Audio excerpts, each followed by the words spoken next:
দেখো আমরা বাসে বসে গেছি। আজকে হচ্ছে রিসেপশনে যাচ্ছি আমরা, অনেকটা দূর, কিন্তু বাসে 4 ঘন্টার ওপর লাগবে।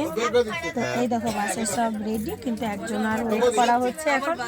হ্যাঁ সত্যি, এই যে সব দাঁড়িয়ে আছে এখানে, একজনের জন্য এত লেট হচ্ছে। কার জন্য লেট হচ্ছে সেটা পরে দেখাচ্ছি। আর পুরো বাস ভর্তি হয়ে গেছে। কার জন্য লেট হচ্ছে, কে মিনিস্টার, তাকে আমি পরে দেখাচ্ছি। ঠিক আছে, ঠিক আছে চলো। আমরা বাস থেকে সোজা চলে এসেছি লজে। আর লজে দেখো ড্রেস চেঞ্জ করে নিয়েছি, কেননা এতটা দূর ছিল যে কারোরই সম্ভব ছিল না যে একদম রেডি হয়ে আসার। আর তার জন্য আমাদের লজেরও ব্যবস্থা করেছিল। আর দেখো রেডি হয়ে গেছি। আমার যাগুলো গ্রাউন্ড পরেছিল, আমি এই লেহেঙ্গাটা পরেছিলাম। তো এখান থেকে বেরিয়ে আবার বাসে করে চলে যাব কিন্তু ওদের বাড়িতেই রিসেপশানটা হয়েছিল। আর এখানে দেখো সবাই রেডি হয়ে, মোটামুটি সবাই রেডি। আর এখান থেকে বেরিয়ে যাব। তো সায়ন এসছে, সায়নকে যে কেননা ব্যাগ নিয়ে গেছিলাম, ব্যাগগুলো তো আবার বাসে রাখতে হবে, তো সায়নকে ডাকলাম।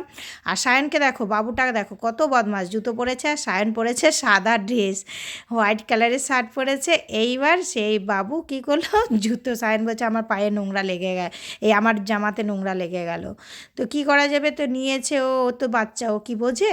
তারপর এখান থেকে সবাই বাসে চলে গেলাম। বাসে একটু বেশিটা দূর না, কিন্তু একদম চলে এসেছি ওদের বাড়িতে। আর বাড়ির সাথেই ওদের জায়গাতেই মানে রিসেপশন পার্টিটা হচ্ছিল। আর দেখো পুরো আমাদের এন্ট্রি হয়েছে। তো এখান থেকে সোজা ঢুকে যাচ্ছি, গেট করা হয়েছে। তো গেটের এখানে দেখো ছবিগুলো এত সুন্দর করে রেখেছে, মানে লাগিয়েছে। তো খুব ভালো লাগলো আমার ভাগ্নি আর এই ভাগ্নির হাজব্যান্ড, তো মানে ভাগ্নি জামাই। তো এখান থেকে সোজা চলে গেছি আমরা কিন্তু ভেতরে। তো এই গেট দিয়ে ভেতরে গিয়ে ভাবছি কী ব্যাপার, বাবা রিসেপশনে আসলাম না মেলাতে আসলাম, সেরকমই ব্যাপার। তোমাদের একটু দেখাচ্ছি, দেখো লোকারণ্য, মানে মনে হচ্ছে মেলা।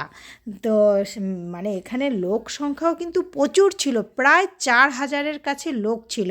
আর অনেকটা বড় জায়গা নিয়ে হয়েছে। আর এদিকে দেখো আমার ভাগ্নিকে তো খুঁজেই পাচ্ছি না, এত লোক আর এত ছবি তুলতে, মানে সবাই মিলে একটা স্মৃতি, ছবি তোলার ব্যাপার তো থাকেই, দেখবে বিয়েবাড়িতে তো সবাই জানে যে স্মৃতি হিসাবে যদি বিয়েতে থাকা হয়। আর আমাদেরও সব কন্যাযাত্রী সব ঢুকে গেছিলো, আর পাশে লাগানো ছিল ডিজেতে সব ডান্স করছিল, এদিকে বুফে সিস্টেম ছিল। আবার এদিকে আমাদের জন্য মানে বসিয়ে মানে সিট করা ছিল, যে বসিয়ে নিয়ে খাওয়ার ব্যবস্থাও ছিল। তো আমরা আর বসে খাইনি, আমরা দাঁড়িয়ে বুফেতে একটু একটু করে খেয়েছি। আর বাসে আবার আসতে হবে বলে তার জন্য বেশি কিছু কেউ খাওয়া দাওয়া করেনি। আর খাবার আইটেম ছিল 35-36 আইটেম তো ছিল, মানে চাউমিন তোমাদের বলে বোঝাতে পারবো না, লিট্টি, ইডলি, ধোসা, মানে কিচ্ছু বাদ নেই। তো আর এদিকে দেখো, এদিকে অনেকটাই রাত হয়ে গেছিলো, আমরা বাসে ফিরবো, তখন দেখছি যে একজন নামি দামি কোনো ব্যক্তি এলেন, কোনো মানে নামি দামি কী করে বুঝলাম যে উনি আসলেন। আর কিন্তু ডিজেটাও হালকা বন্ধ করে দেওয়া হয়েছিল। আর দেখলাম ওনার সাথে কিন্তু প্রচুর বডিগার্ড, মানে প্রচুর বডিগার্ড দেখে তখনই ভাবলাম কোনো মন্ত্রী লেভেলের হবে কেউ। তো তা কিন্তু আমি তো চিনি না, তো একটু তোমাদেরকেও দেখিয়ে নিলাম। তোমরা হয়তো সামনে থেকে করলে হয়তো চিনতে পারতে, কিন্তু অনেকটাই দূর। আর লাস্টের দিকে দেখো অনেকটাই ফাঁকা হয়ে গেছে। এবার আমরা চলে যাব বাসে, বাড়িতে চলে আসব।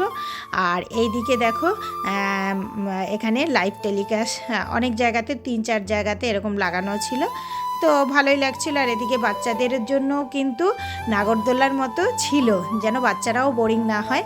তো মানে খুবই সুন্দর লেগেছিল। আর এদিকে সব খাওয়া দাওয়া আমাদের কমপ্লিট সবার, এবার বেরিয়ে পড়ব।